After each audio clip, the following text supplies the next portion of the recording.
Muy buenas tardes para todos. Mi nombre es Orlando Lancheros, abogado especializado en Derecho Disciplinario y docente de algunas universidades en el país. Quiero presentar un cordial saludo y un agradecimiento muy especial al Colegio de Abogados en Derecho Disciplinario por la invitación que me han cursado para participar en este evento. Igualmente quiero hacer alusión a que las posiciones y las disertaciones que haga a través de esta charla pues en nada comprometen a la institución para la cual presto actualmente mis servicios. En esa medida me ha correspondido con ustedes compartir el tema relacionado con los regímenes especiales disciplinarios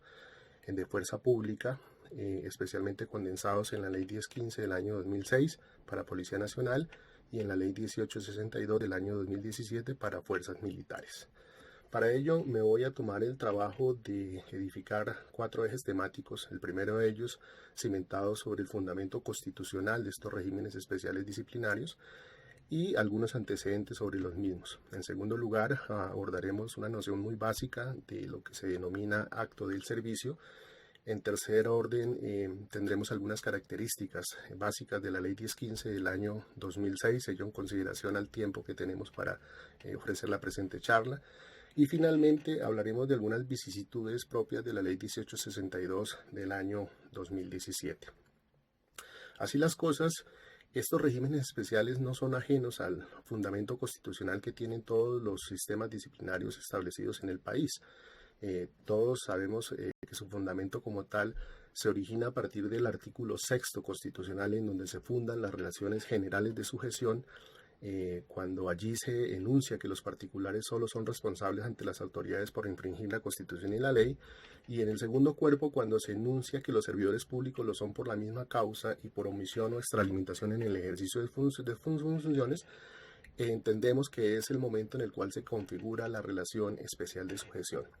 Pero también el artículo 124 constitucional nos determina que será la ley la encargada de determinar la responsabilidad de los servidores públicos y la manera de hacerla efectiva. Por ello resulta también adecuado hacer referencia al artículo 216 constitucional,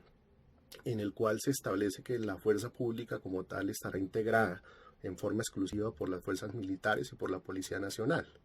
Y allí, posteriormente, en el artículo 217, se determina que en efecto la nación tendrá para su defensa unas fuerzas militares permanentes que van a estar integradas por el ejército, por la armada y por la fuerza aérea. Igualmente en este artículo 217 se establece que será la ley la que va a determinar como tal, entre otros, el régimen disciplinario aplicable pues a los integrantes de las fuerzas militares. En el artículo 218 constitucional también se establece que la ley organizará pues el cuerpo de policía, y en ese orden la Policía Nacional se configura como un cuerpo armado permanente de naturaleza civil a cargo de la nación. Y allí mismo se deriva que la ley también será la encargada de determinar el régimen de carrera prestacional y disciplinario.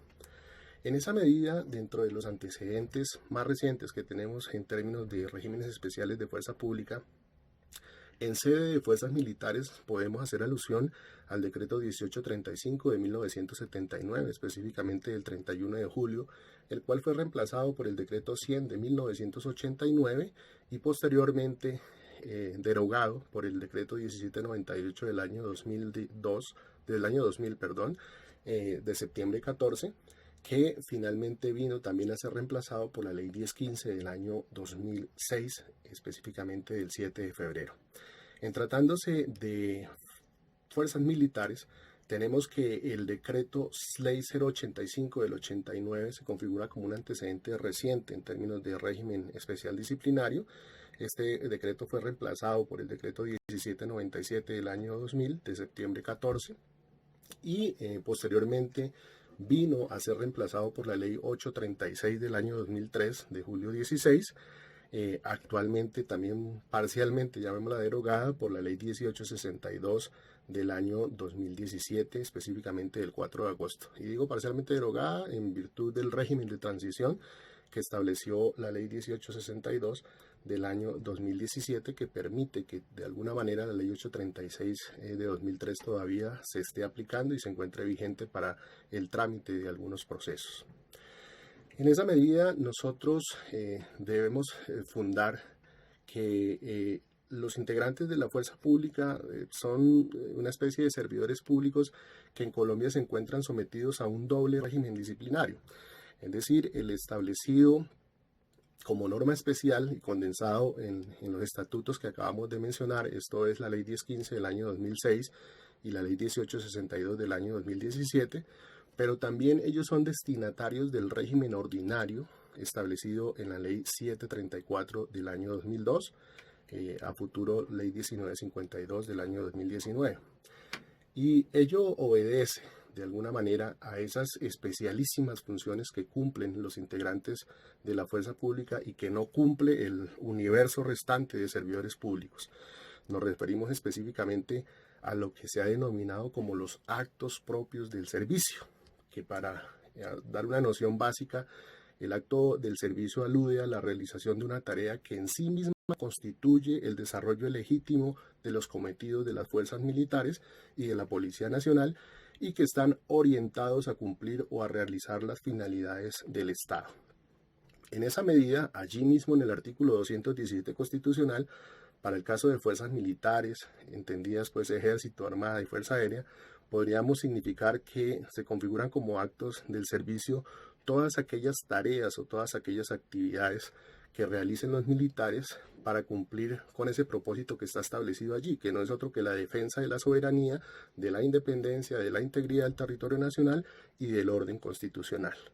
Por su parte, en el caso de Policía Nacional, en efecto también en el artículo 218 podemos establecer qué es lo que puede llegar a configurarse como actos del servicio para los integrantes de la policía. Y entenderemos que son todas aquellas tareas o actividades que guardan relación con el mantenimiento de las condiciones necesarias para el ejercicio de los derechos y de las libertades públicas y para asegurar que los habitantes de Colombia convivan en paz. En esa medida, yo creo que resulta absolutamente claro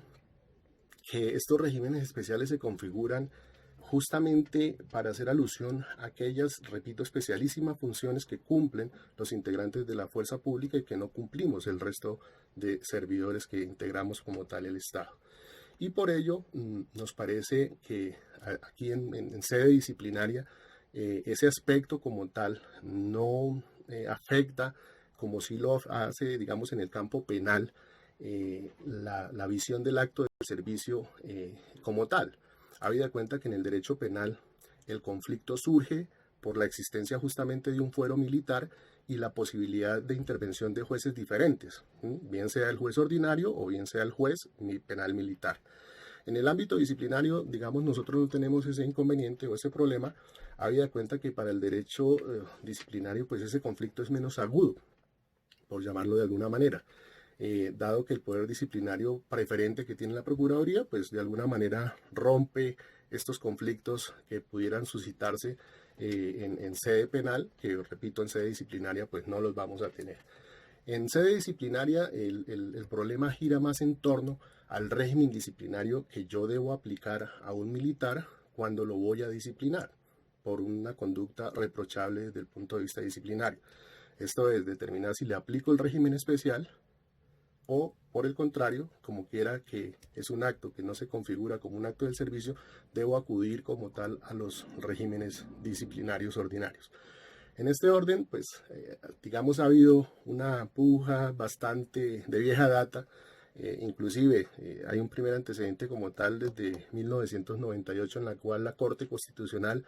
de alguna manera se pronunció a través de la sentencia C620 del año 98, y es un lineamiento jurisprudencial que se ha venido manteniendo, entre otras, en la sentencia C878 del 2000, en la 430 del 2004 y hace poco pues en la 053 del año 2018. Para zanjar, digamos, esa problemática que se había presentado en torno al régimen aplicable pues a los integrantes de la fuerza pública. Y de alguna manera la línea jurisprudencial de la Corte Constitucional ha determinado que en tratándose de aquellos actos que trasciendan la función propiamente militar o policiva, ese tipo de actos que trascienden este tipo de función quedan por fuera de cualquier posibilidad de aplicación de los regímenes especiales y en esa medida debemos acudir al régimen ordinario en lo que tiene que ver con su aplicación. Lo cierto aquí es que esa norma o esa línea jurisprudencial pues debe ser coherente con los estatutos legales disciplinarios especiales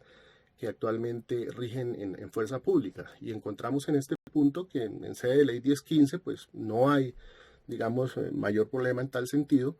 como quiera que en efecto en la parte sustantiva y en los catálogos cerrados de faltas disciplinarias que se condensaron allí, pues el legislador fue muy específico en adecuar típicamente los comportamientos que en efecto guardan una estricta relación con lo que hemos denominado actos del servicio. En esa medida, pues en sede de ley 1015-2006 no tenemos mayor inconveniente, situación que desafortunadamente no encontramos en sede de ley 1862 del año 2017. Habida cuenta que en este catálogo de faltas cerradas también que se tipificaron allí, pues se incluyen una serie de comportamientos que per se no guardan una estricta relación con el acto del servicio en los términos que lo hemos enunciado. Y en esa medida, pues se ha suscitado una serie de situaciones en las cuales se ha visto obligado la Procuraduría a emitir una serie de directivas para direccionar la aplicación de una u otra norma. Por ello, en esta charla, pues quiero dejar unos pequeños cimientos, obviamente derivados de los antecedentes jurisprudenciales que les acabo de enunciar, como elementos para reconocer la relación entre la falta y en efecto el acto del servicio. Y el primero de ellos, pues necesariamente tiene que ver con la existencia de una orden emitida y que sea legítima, pero además emitida por autoridad competente. En ese orden, si el acto, si la conducta reprochable desde el punto de vista disciplinario guarda relación con la existencia, digamos, de esa orden legítima emitida por autoridad competente, tendré que entender que allí voy a aplicar el régimen especial disciplinario establecidos pues para la fuerza pública. En segundo lugar, debo tener en cuenta si la misión general de la orden, como la específica del militar o del policial, debe guardar una relación con la función que la Constitución y la ley misma le asigna a la fuerza pública. Un tercer elemento es el que guarda relación con el establecimiento o con establecer aún si el hecho específico que se reprocha como falta disciplinaria mantiene una relación causal con la misión trazada en la orden de operaciones en la orden de servicios. Viene un cuarto elemento que es el que guarda relación con la existencia de un vínculo claro de origen que debe ser próximo y directo y no puramente hipotético y abstracto para determinar ese vínculo entre la falta reprochada y la actividad como tal propia del servicio. En esa medida, yo creo que es importante establecer que las faltas disciplinarias, para que puedan ser adecuadas típicamente bajo los estatutos especiales, bajo ninguna órbita pueden ser producto de un ánimo preordenado o de un acuerdo previo que haga romper, digamos, la relación con el servicio o que haya mutado simplemente en un mero aprovechamiento de la ocasión brindada por el servicio o que haya convertido, digamos, la operación militar o el procedimiento policial en una mera apariencia y que por lo mismo rompe ex ante la relación con el servicio. Si ese tipo de comportamiento no guarda ningún tipo de relación causal con el servicio propiamente dicho, habrá de entenderse que debe ser aplicado el régimen ordinario establecido para la fuerza pública. Un ejemplo claro de ello lo miramos nosotros en todas estas conductas relacionadas con violaciones a los derechos humanos, infracciones al VIH, específicamente en las que se configuran como crímenes de guerra o delitos de lesa humanidad. Ese tipo de comportamientos, de alguna manera, son absolutamente ajenos al servicio y si bien en ocasiones se utiliza la apariencia de la operación militar o del procedimiento policial para encauzarlos, pues como lo hemos manifestado, aquí se rompe como tal un nexo causal y habríamos de entender que este tipo de comportamientos o este tipo de faltas que por vía de remisión podemos adecuar típicamente, debe aplicárseles el régimen ordinario establecido pues en la ley 734. En este punto también me parece importante hacer alusión a dos pronunciamientos jurisprudenciales relacionados con la ley 1015 del año 2006 y son los que están condensados en la sentencia C097 del año 2007 y en la sentencia C819 del año 2006. Y específicamente los menciono porque allí se ha tocado un tema que se ha convertido en algo muy sensible para los integrantes de fuerza pública y es determinar hasta qué punto a través del derecho disciplinario yo puedo entrar a afectar el derecho a la intimidad que tiene todo servidor público. O sea, porque yo, respetando obviamente quienes comparten la teoría weberiana, soy más partidario que detrás de ese uniforme, detrás de esa prenda militar, hay también una persona que tiene un núcleo fuerte que es el derecho a la intimidad y con el cual me parece que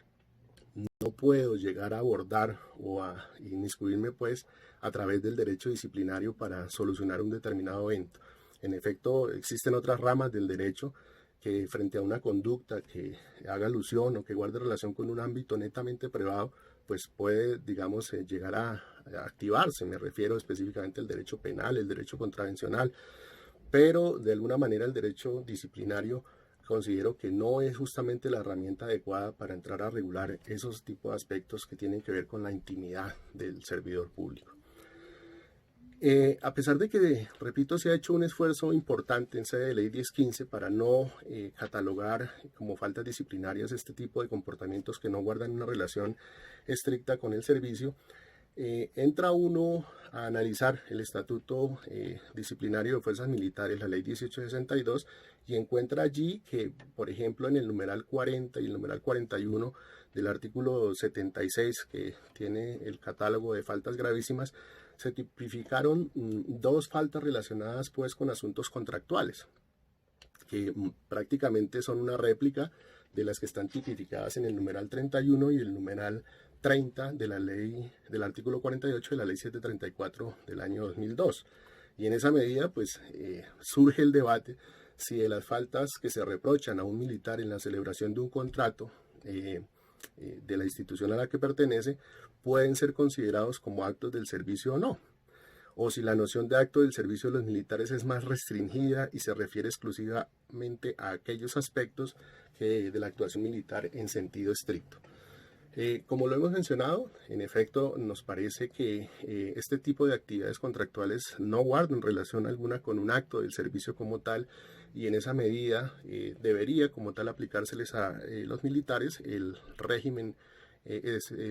ordinario consagrado pues en la ley 734 del año 2002 y no el régimen especial. Sin embargo, en la adecuación típica que se hizo en el artículo 76 de la ley 1862 en relación con este tipo de faltas, pues da lugar a que se abra nuevamente la discusión sobre el régimen que debo aplicar al militar o al policial en tratándose de este tipo de conductas. En lo que tiene que ver en sede de ley 1015 con la de 2006, con la estructura de la falta disciplinaria, pues realmente esta tiene exactamente la misma estructura que se estableció pues en el régimen ordinario de ley 734, y de este estatuto como tal pues simplemente podemos mencionar que está integrado por dos libros. En su parte general, el primer libro consagra 7 títulos, en su parte especial está integrado por 2 títulos y allí se desarrollan todos los aspectos relacionados con las normas rectoras, los principios, los factores de competencia, causales de nulidad, etcétera, y además de ello los destinatarios como tal de la ley 1015-2006, entre los cuales valga la pena mencionar que se encuentra pues el personal escalafonado de la Policía Nacional, entendiéndose estos por oficiales, suboficiales, personal del nivel ejecutivo, agentes y los auxiliares de policía, aunque ellos como tales se encuentren todavía retirados del servicio. Aquí se zanjó un poco el vacío que se presentaba normativamente en relación con los auxiliares de policía, donde en vigencia del estatuto anterior pues no se tenía claridad si eran destinatarios o no del régimen especial, pero la ley 1015 de 2006 en ese orden determinó que en efecto son destinatarios de la ley disciplinaria, y en ese orden se estableció también que así estén retirados del servicio si la falta fue cometida en ejercicio como tal de su condición de auxiliar de policía, debe ser disciplinado a través del régimen especial de ley 1015 de 2006. En relación con los alumnos, pues ellos están sometidos obviamente a los manuales académicos expedidos por las diferentes escuelas, en lo que esté consagrado en ellos, y en conductas que necesariamente tengan que ver con la actividad policial, pues de alguna manera también pueden llegar a verse cobijados por la ley 1015 del año 2006. En lo que tiene que ver con el personal no uniformado de la policía, pues se aplica el decreto 049 del 2003, y obviamente el competente allí para su aplicación es el Ministerio de Defensa Nacional a través de las oficinas de control interno. Aquí valga la pena hacer claridad que en lo que guarda relación con la competencia para disciplinar a los generales de la Policía Nacional, pues esa competencia radica exclusivamente en el Procurador General de la Nación, que a futuro y una vez entre en vigencia nuestra ley 1952, quedará de conformidad con lo establecido en el artículo 101, quedará en manos de la Sala Disciplinaria de la Procuraduría General. En lo que tiene que ver con la clasificación de las faltas, realmente aquí debemos mencionar y celebrar que hay unos catálogos de faltas cerradas. El artículo 34 consagra 30 faltas gravísimas, en donde de alguna manera por vía de remisión tampoco podemos decir que sean 30 faltas exactamente, porque en el numeral noveno se adecúa típicamente el realizar una conducta descrita en la ley como delito a título de dolo cuando se cometa en razón, con ocasión o como consecuencia de la función o cargo. Entonces allí por vía de remisión vamos a traer varios comportamientos que pueden adecuarse en el contexto penal y por tanto no podríamos decir que son 30 faltas gravísimas únicamente las que están allí condensadas. En relación con las faltas graves, pues en el artículo 35 se tipifican 23 faltas disciplinarias con la misma situación relacionada en el artículo anterior en cuanto a la realización de una conducta descrita en la ley como delito, pero ya en este orden se consagra que la modalidad que debe admitir ese comportamiento es a título de culpa, cuando se cometa también en razón, con ocasión o como consecuencia de la función o cargo. Y finalmente el artículo 36 establece o tipifica 17 faltas leves, pero también allí debemos mencionar que el artículo 37 da lugar a lo que conocemos en materia disciplinaria como los números apertus, y en esa medida se recogen todas las violaciones al régimen de inhabilidades, de incompatibilidades, las prohibiciones, el abuso de los derechos, y en ese orden se consagran también el incumplimiento de deberes como faltas disciplinarias en este estatuto especial de Policía Nacional. Tal vez en materia sancionatoria se recoge la misma estructura que tiene consagrada la ley 734 del año 2002 y se establece una pequeña diferencia en relación con los auxiliares de policía, para quienes en el evento en que incurran en una falta grave cometida a título de culpa, se les aplicará la suspensión e inhabilidad especial entre 1 y 30 días. Lo propio ocurrirá cuando ellos incurran en una falta leve cometida a título de dolo, están sujetos a este mismo tipo de sanción. Tal vez la única diferencia en materia sancionatoria con relación al régimen ordinario de la ley 734. En esa medida debemos tener claro que en sede de ley 1015, para ejercer la atribución disciplinaria se requiere ostentar el grado de oficial en servicio activo, y en esa medida tienen atribuciones disciplinarias el director general de la Policía Nacional, el inspector general, los inspectores delegados y los jefes de las oficinas de control interno disciplinario, tanto de la Dirección General como de las policías metropolitanas y de departamento de policía. Nosotros en eso tenemos claro que actualmente dentro de la estructura de la Policía Nacional esta está integrada por 8 regionales, por 17 metropolitanas y por 34 comandos de departamento de policías, incluyendo la zona del Urabá y del Magdalena Medio. En ese orden, pues allí se estructura como tal la competencia o las autoridades con atribuciones disciplinarias para aplicar el régimen de ley 1015. En lo que tiene que ver con el procedimiento, pues la ley 1015 de 2006 en el artículo 58 es clara en establecer que el procedimiento aplicable a los destinatarios de esta ley, es decir, a los uniformados de la Policía Nacional, será el contemplado en el Código Disciplinario Único o todas las normas que lo modifiquen o lo adicionen. Entonces, en materia procedimental, pues no hay mayores reparos porque se aplica el mismo procedimiento que está consagrado en sede de ley 734 del año 2002. En lo que guarda relación con algunas vicisitudes propias de la estructura de la ley 1862 del año 2017, además de señalar que en efecto allí se integra 2 libros, y en el primero de ellos pues se hace una especial alusión a las normas de conducta y a la actuación militar y a los medios para mantener y encauzar la disciplina. El libro segundo consagra ya como tal lo que es el Código Disciplinario Militar, que a mí me parece pues de suma importancia que se haga esa diferenciación, y en este punto me parece bueno, digamos, hacer una crítica constructiva en el sentido que, a diferencia de lo que ocurre en Policía Nacional con la aplicación del régimen especial de 1015, en sede de ley 1862 hay una complejidad en lo que tiene que ver con quienes ostentan la facultad o la atribución disciplinaria para aplicar estos regímenes. Lo digo específicamente porque en sede de ley 1015 o en Policía Nacional se determinó o se separó lo que tiene que ver con el mando como tal y los medios para encauzar y mantener la disciplina, y esto de alguna manera se condensó en el director general, en la Dirección General de la Policía, y lo que tiene que ver con la aplicación del Código Disciplinario se condensó pues en la inspección general y obviamente en las inspecciones regionales. Esto pues ha facilitado mucho la aplicación de esta normativa, además de que allí se le reconoce facultad disciplinaria a los jefes de las oficinas de control interno, cosa que no ocurre en sede de ley 1862, que me parece que es donde viene uno de los problemas que actualmente tiene la aplicación de esta ley, y es que aquí se fusionó en una misma autoridad la aplicación de esas normas de conducta y actuación militar y los medios como tal para mantener y encauzar la disciplina, y además de eso la facultad de aplicar el Código Disciplinario Militar. Entonces allí se facultó a los comandantes de fuerza para aplicar este régimen disciplinario, y realmente esto en la práctica ha resultado bastante complejo para poder llevar a cabo como tal la aplicación de los procedimientos allí establecidos. Un aspecto importante que trae la ley 1862 es que de alguna manera se abandona el concepto como tal de licitud sustancial y por el de antijuridicidad disciplinaria militar. Allí en el artículo 57 se determina que la conducta es antijurídica cuando afecte sin justificación alguna intereses como el servicio, la probidad, la disciplina, los fines o las funciones del Estado. En esa medida, si nosotros encontramos ahí es un cambio conceptual, porque al final si analizamos a profundidad estos dos conceptos, pues el mismo redunda en lo que entendemos en sede ordinaria como ilicitud sustancial, como categoría dogmática del derecho disciplinario.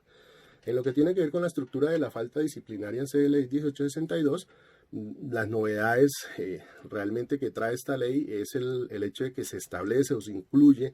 dentro de las modalidades de la conducta,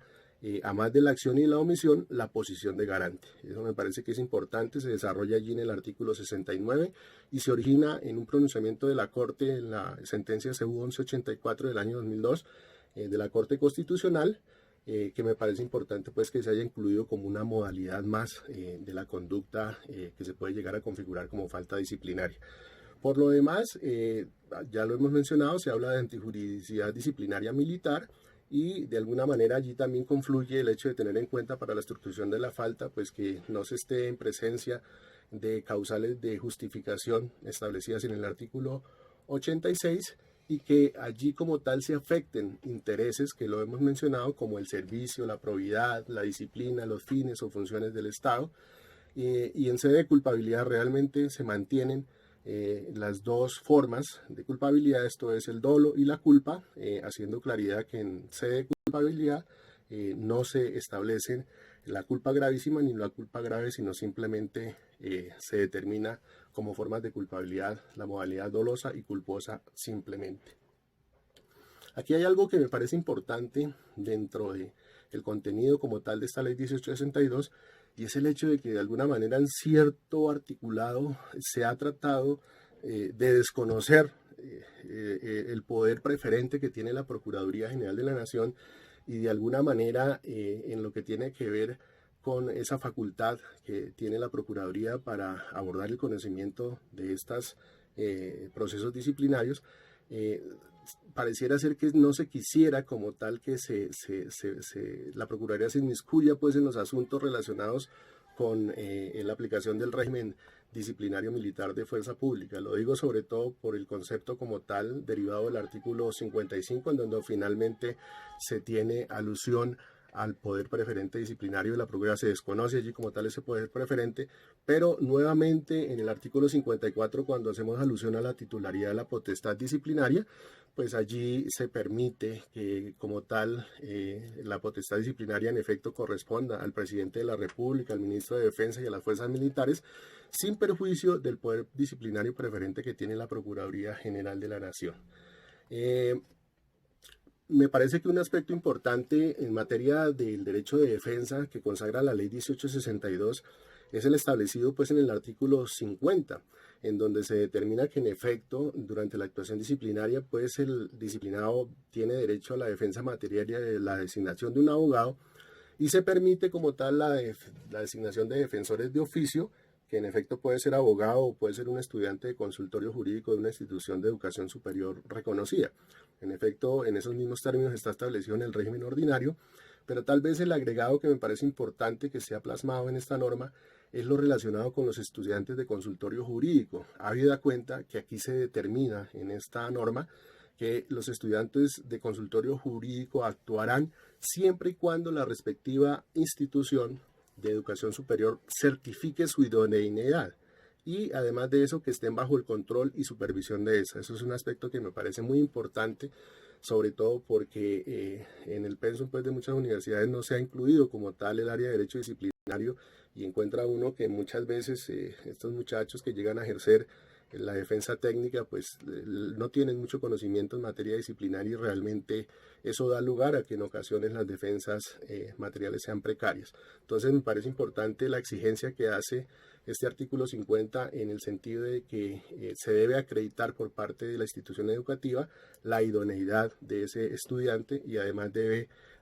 llevarle como tal un control y una supervisión sobre la labor que está desempeñando.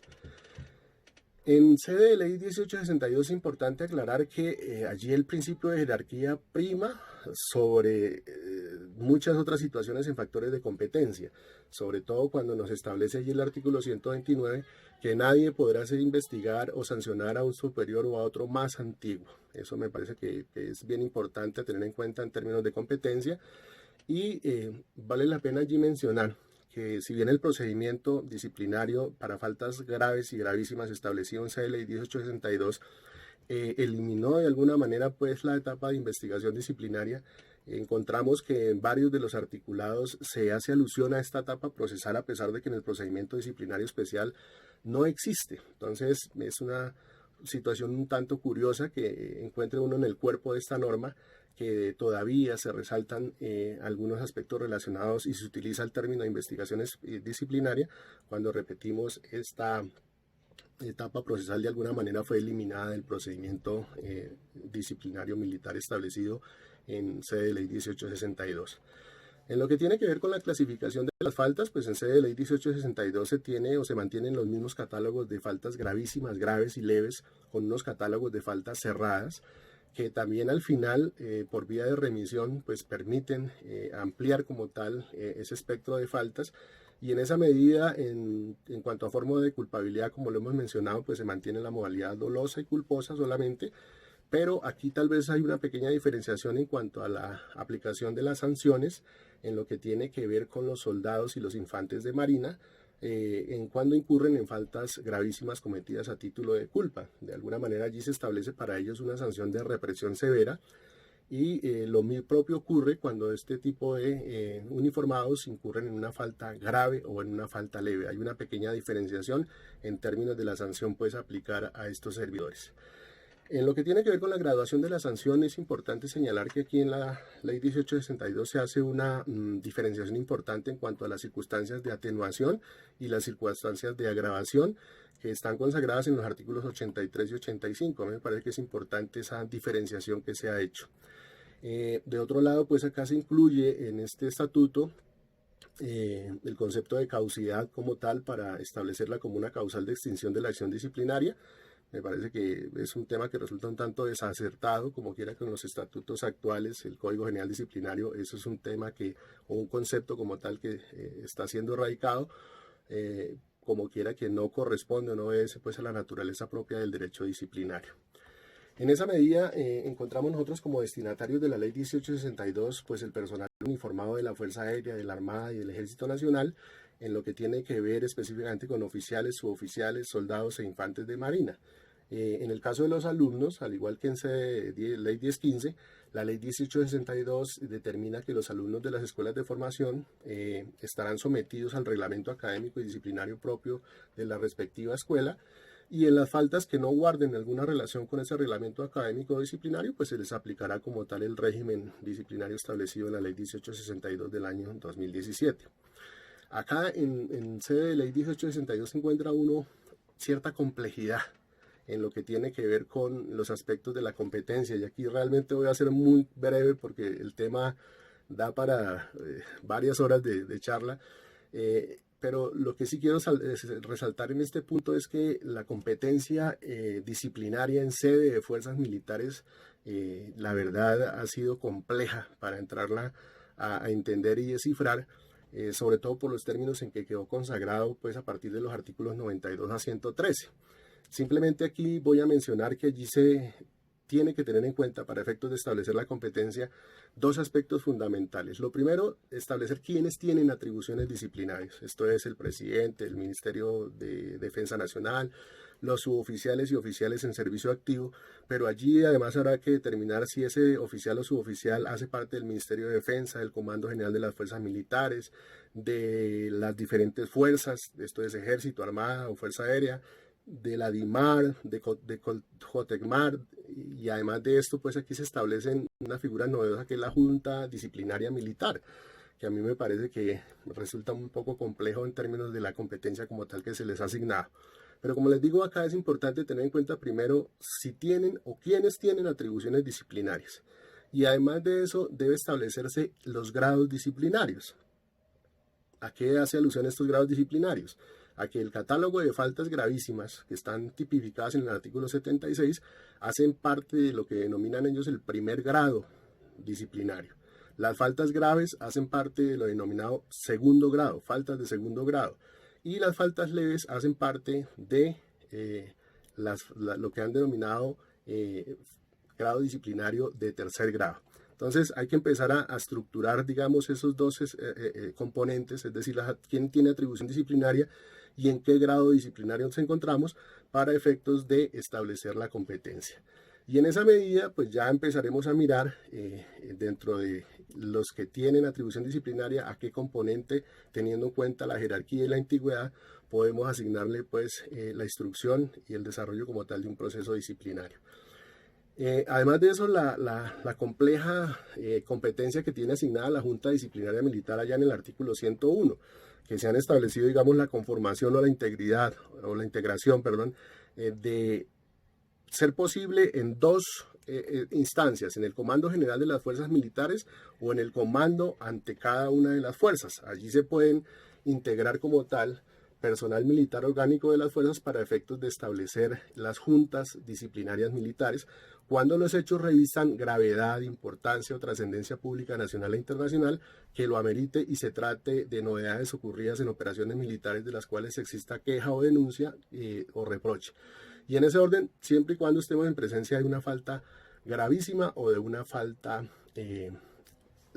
grave. Solamente para los eventos se puede integrar como tal esas juntas disciplinarias militares que la verdad han hecho muy complejo el desarrollo de lo que tiene que ver con la competencia porque ellos pueden operar en todo el territorio nacional, tienen el personal de apoyo suficiente, la competencia como tal para designar ese personal de apoyo y lo único es que a pesar de que allí los términos en el procedimiento digamos ordinario es bastante breve, ellos tienen esos términos reducidos a la mitad para entrar a tramitar esos procesos disciplinarios. La verdad allí pues es un poco complejo la forma en que se vienen manejando este tipo de procedimientos, habida cuenta de la celeridad concentrada pues que se le ha imprimido y obviamente porque estas juntas disciplinarias militares rompen totalmente el esquema de lo que tiene que ver con la competencia establecida pues al interior de la fuerza pública.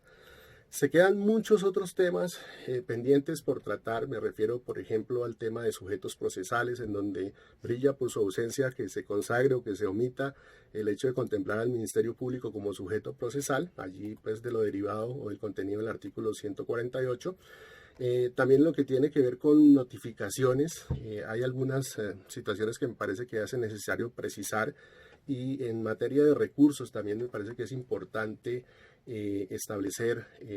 realmente en qué medida y frente a qué tipo de decisiones proceden. Hay necesidad un poco de concretar esos temas, a más de la novedad que allí se presenta y es que se elimina como tal el recurso de queja, pero se acude como tal a la insistencia en la admisión del recurso de apelación, que prácticamente pues viene a ser la misma figura.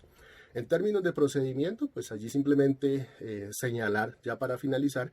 que en sede de ley 1862 se establece un procedimiento para las faltas leves, que realmente es absolutamente célero en su aplicación, y el régimen ya establecido para